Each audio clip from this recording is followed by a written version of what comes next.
Today's video is all about sinking funds. We're going to talk about what are sinking funds. We're going to talk about why you need sinking funds, where you can put your sinking funds, and what kinds of sinking funds that you should have.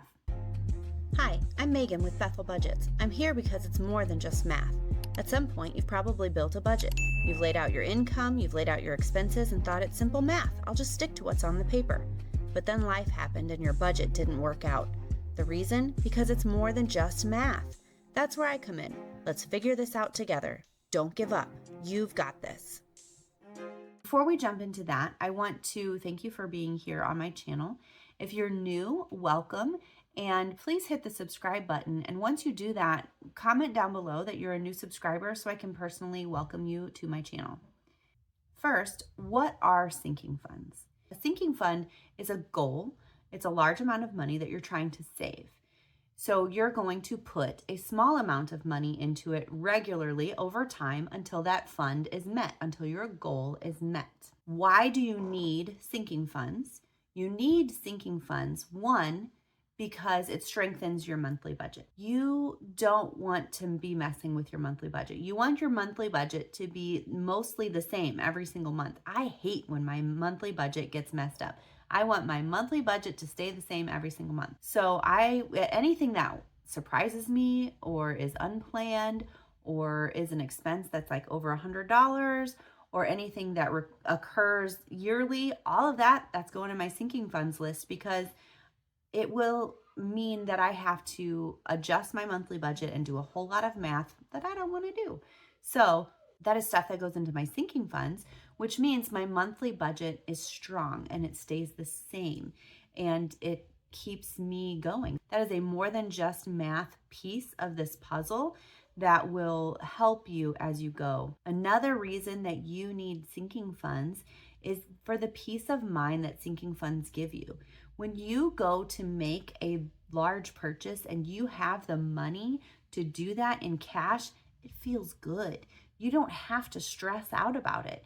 For example, if you're saving up for Christmas and you can go buy all of your Christmas gifts and you don't have to worry about where that money's coming from, you can give generously with joy and it feels good. It's a different level of giving. It's a different level of spending money that is stress-free. It's another more than just math piece of this puzzle that is so important to your healthy financial budget. A third reason for why you need sinking funds is that it strengthens your emergency fund.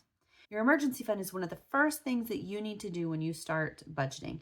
You pick a number that's your emergency fund. A lot of people will say to start off with $1,000. We have 4 kids, so we have a large family, so we keep $1,200 in there. Some people say 15, some people say 2. Pick a number, whatever your emergency fund is. That is the amount of money that you are going to have on hand at all times. You keep it in your bank, in your savings account, so it's very handy. You're not going to put this away somewhere. This is staying in your bank in case you need it, but you're not going to touch it. The only 3 reasons you ever touch your emergency fund are if an emergency happens. It's completely necessary that you get this thing taken care of. It was completely unplanned and unexpected that this thing happened, and it's urgent that it gets taken care of. Those are the 3 reasons to break into your emergency fund. Now, when you're saving up for your emergency fund, when you're trying to fund that emergency fund, you might look at it as a sinking fund for a while. So your emergency fund might be a sinking fund that you're putting money into over time until it's met. But once that emergency fund is met, it goes aside and we don't touch it unless it's necessary, urgent, and unexpected. Those are the only 3 reasons we ever touch that emergency fund. Sinking funds are different. They strengthen your emergency fund.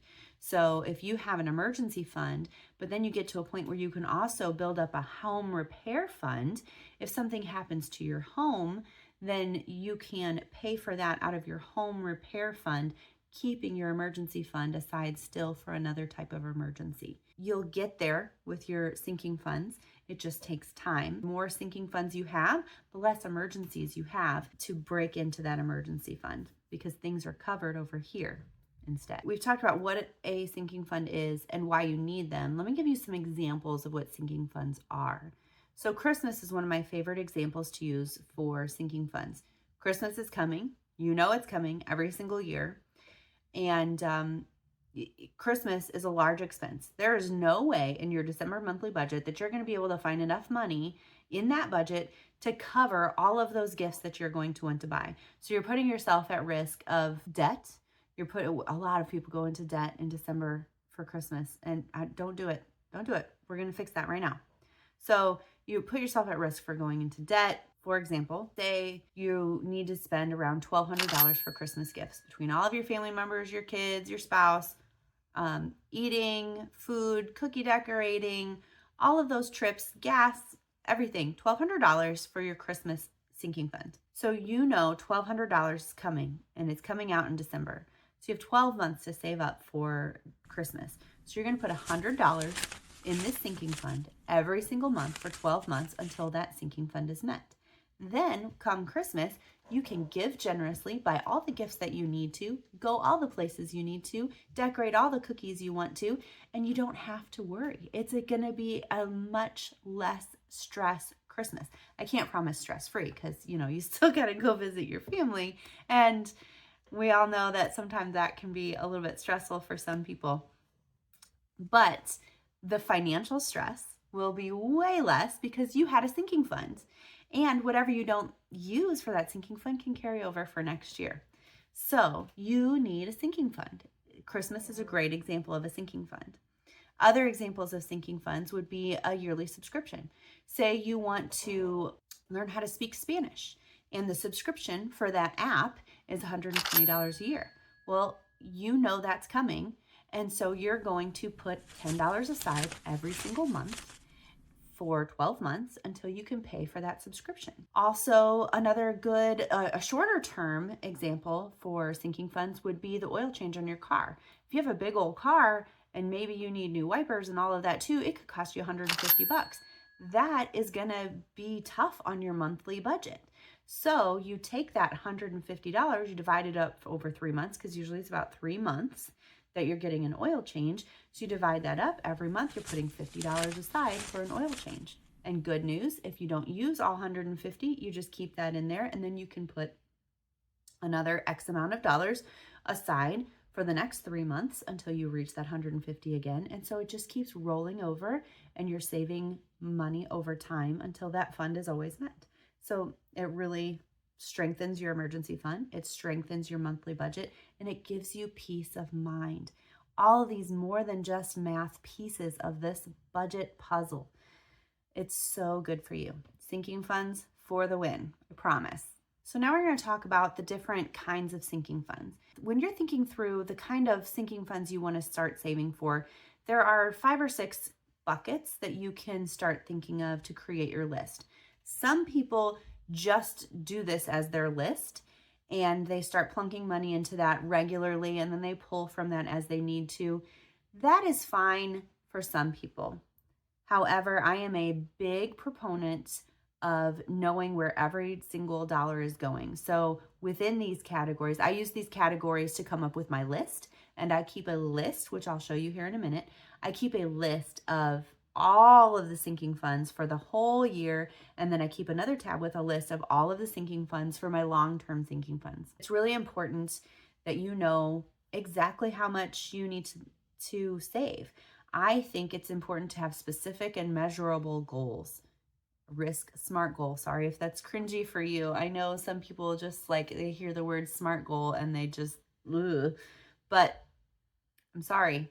You need to be specific. You need to have measurable goals. So you need to have an actual list. But we're going to think of these things to get our brains going in 5 or 6 categories. So we've got house, we've got car, we've got kids, gifts, medical, and vacation.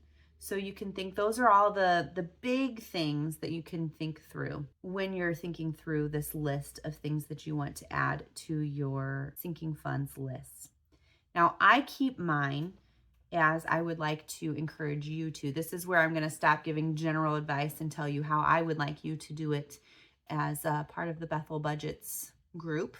I would like to see you make a very specific list in 2 categories, thinking through all of these buckets for sinking funds. I think of my sinking funds in two lists. One list I call my lump sum sinking funds list. So these are sinking funds that they're called lump sums because it is an actual amount of money with an actual goal that is going to be due at a certain time frame. So all of the things on this list are due within a year. So money's going in and money's coming out within a year. So Christmas is on this list. All my oil changes are on this list. Any yearly subscriptions are on this list. My kids' birthdays are on this list. Anything that happens yearly is on this list. I used to keep things in here only that were over $100 because that would mess up my budget. But then I kept getting surprised by things that were yearly that even if they're like $29, they're now on this list. I mean, if you think about it, $29 a month divided by 12, it's not that bad to save up for that. So it's on this list. So my list is extensive, but I keep a list. So I know exactly how much money I need to save every single month. I know exactly how much money I need to have throughout the year going into my lump sum sinking fund. Then I keep a separate tab. It's the same sheet, it's the same formulas and everything, but it's for long-term sinking funds. So on here, I'm saving up for cars for my kids because I'm hoping that when they turn 16, because they're all saving for their cars already, when they turn 16, we can go half and half and they can pay for half their car and I can pay for half their car. At least that's the discussions we're having right now. It may change. Actually, if you do something different with your kids, let me know. That we're really getting close to having to think about that. So let me know how you handle cars with your kids. I'm not buying them a new car. I want them to have ownership in it. But I also know that when I turned 16, you could get a new car for a couple $100. And I was thinking maybe you could get a new car for $4,000 when my kids turned 16, but I don't think that's the case anymore. So I'm not new, used. You know what I mean? Anyway, let me know in the comments, what are your plans for your kids when they turn 16 and need a car? On my long-term sinking funds list, I also keep, our someday cruise vacation we want to go on. This is also a long-term, so our home repair fund is on there. I'm trying to save up enough to completely redo our kitchen too. So it's a big number for our sinking fund. You may put on there a house down payment. You may put on there, insurance deductible. So you could put your medical insurance deductible if you don't have an HSA to save that up on, or your house deductible. So we just got hit by hail. And so I've upped my house deductible sinking fund because I realized when I made that phone call that not only do I have to pay the insurance deductible, but there's a certain percentage above and beyond that you have to go for hail and wind damage. So I've upped that sinking fund so that now if we get hit by another big bad storm with all that hail, we will have enough to cover that deductible someday. So that is in my long-term sinking fund. That's not something that I'm expecting to need this year. Gosh, I hope not. But we are saving for that insurance deductible. So things like that would go in your long-term. Before I jump in and show you some specific examples of what are on my list and how I track my sinking funds, I want to talk about where to put your sinking funds. So we talked about the emergency fund. That goes in your regular bank account. So in your bank account, you have your checking account, your savings account. Some places have a reserve account right in the middle. That's where my emergency fund is. It is in my regular checking savings account. It's my savings account at my regular bank. Because in a case of emergency, I need to have easy access to that money. Now my sinking funds, because that's a large amount of money that I'm dealing with year in and year out. So things are going in, things are coming out. I wanted to be making money on that while it's sitting there. So I keep that in a separate account, but it's a high yield savings account, but it's still just a bank account that I can access easily if I need to. It's just a separate account. So that money is separate from my regular bill paying and all of that, but it's high yield interest. So I'm making interest on this amount of money because I have been doing this for a while. So I have a lot of sinking funds and a lot of money going in and a lot of money coming out throughout the year. I wanted to make more interest. So your regular savings account, maybe it has 0.3% interest. Your high yield savings may have 3 to 5% interest. So you're letting that money work for you. So you're making more money and further increasing your sinking funds as you go. So I keep my yearly lump sum sinking funds in my high yield savings account. Anything long term, I've got over with my financial planner in my money market account.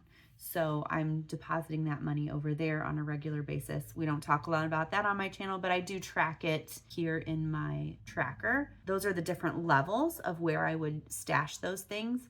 Keeping your emergency fund close and safe, lump sum sinking funds working for you, making you higher yield interest, and then these long-term larger savings goals, that's a lot of money. Go put that in with your financial advisor over making you a lot more money with interest and things like that. I'm going to show you now how I track all of my sinking funds. On the screen, you can see that I have my lump sum sinking funds tracker here. Over here on the left is where I list all of my categories. And like I said, it's extensive. I have 80 sinking funds listed here. Now, some of these right now are wants and not needs, so they're not being funded, but I keep them on the list because I would really like to. I want to fund some of these, and we'll talk about that in a minute. So I entered the lump sum event that I'm trying to save for, the sinking fund that I'm trying to save for. And then I put over here in the month due column, I put in the date that it's due, that money would come out. Most of these dates are 2024.